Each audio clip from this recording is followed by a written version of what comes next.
I started in 1988 on this location with a hologram shop. I've always been interested in lots of things that have to do with 3D, and so I also of course was interested in 3D printing when this arrived on the scene. I started to do some checking and to see people, to visit people who were already working with this in hacker spaces mainly, and where people were building printers and trying to get them to work and trying to print things with them. And I saw at first at the beginning that it was still very experimental, with a lot of mistakes and problems, and as time went on it was getting better and better, and more reliable machines were coming out. And then in the summer of last year I decided it was time to take part of my shop, take down the holograms and turn it into a 3D print shop. The concept for the shop was the idea that I noticed that 3D printing raises a lot of interest with people.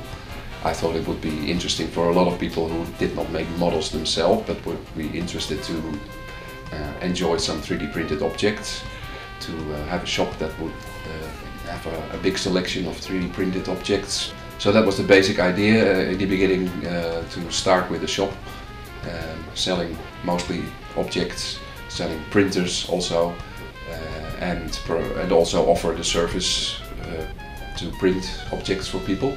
The products that were for sale were mainly done by other designers who already made things that I could sell. Now that I almost sell only my own designs and very few things by other designers anymore.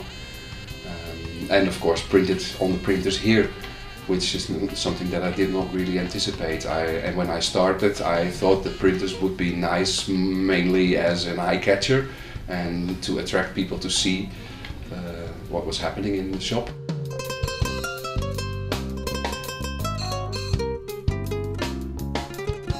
The people who come here are always interested in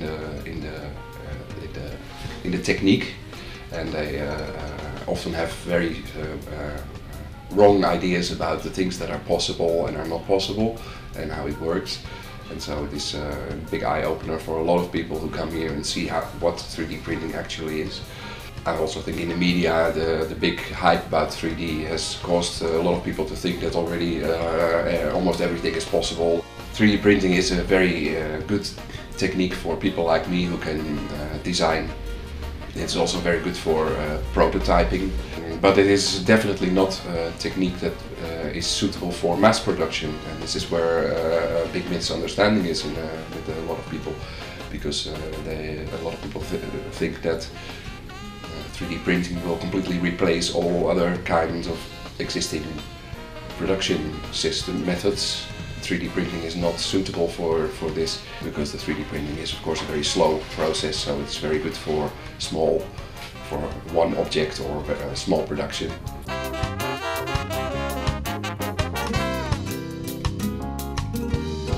I personally, I'm always looking for trying to make objects with high quality, but to try to still print them rather fast, because of course the cost of the object is directly related to the printing time. So I like to try to print things very thin, like these lampshades. You can see they're only one single wall thickness. This is my, let's say, my speciality, to make things thin but still strong, waterproof. It's a vase anyway, it has to be waterproof of course. And this is a difficult combination to print it in nice, good quality, but still fast and also waterproof is tricky. And the same goes for instance, these lighter cases.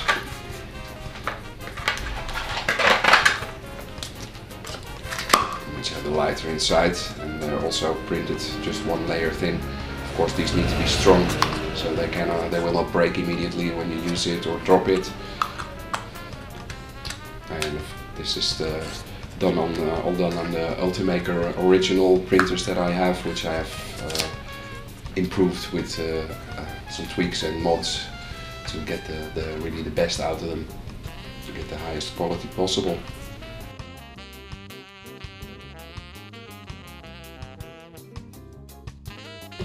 Yeah, the best prints are made by people who know how a printer works. When they model something, when you create a model, it is easy to make a very nice looking model that is really difficult to print, or it may, I would not say impossible to print, but will never print really nice because there are too much overhang or too thin parts, or there are a lot of things that you have to take into account when you're designing for 3D printing with this kind of printer anyway.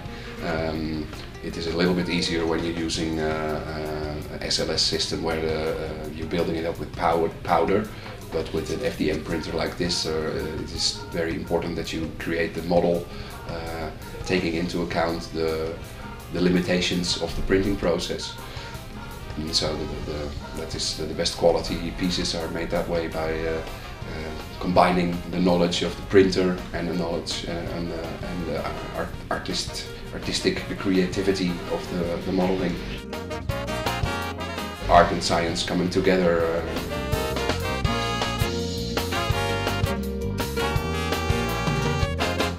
This is, on the one hand, is a good thing because of course it creates a very large community, and it has really helped. This has really helped to develop the 3D printing in general.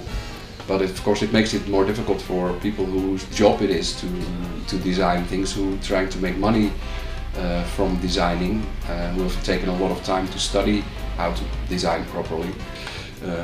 It's a little bit of a problem, but for some designers it means that they will have to show that their designs are valid, are worth more than the designs that you find on Thingiverse and other sites, which is not that difficult because if you look around you will see that a lot of models that you find on the internet are, when you start printing them, you will find that they are actually not very well made. They have very few polygons, so the thing is very blocky, or they have pieces and parts in them that actually cannot be printed very well. And so that is the drawback of this system, is that especially for people who don't know the field, it is hard to distinguish which models are good and which models are not so good when you are downloading things. For me, the things that you see here are only available here in the shop, which makes them also, for the people who buy them, that is of course an extra bonus, because they know they're buying something special that I designed here in Amsterdam, I printed here in Amsterdam, they bought it here in Amsterdam in my shop, and it's not something that everybody else is selling all over the world.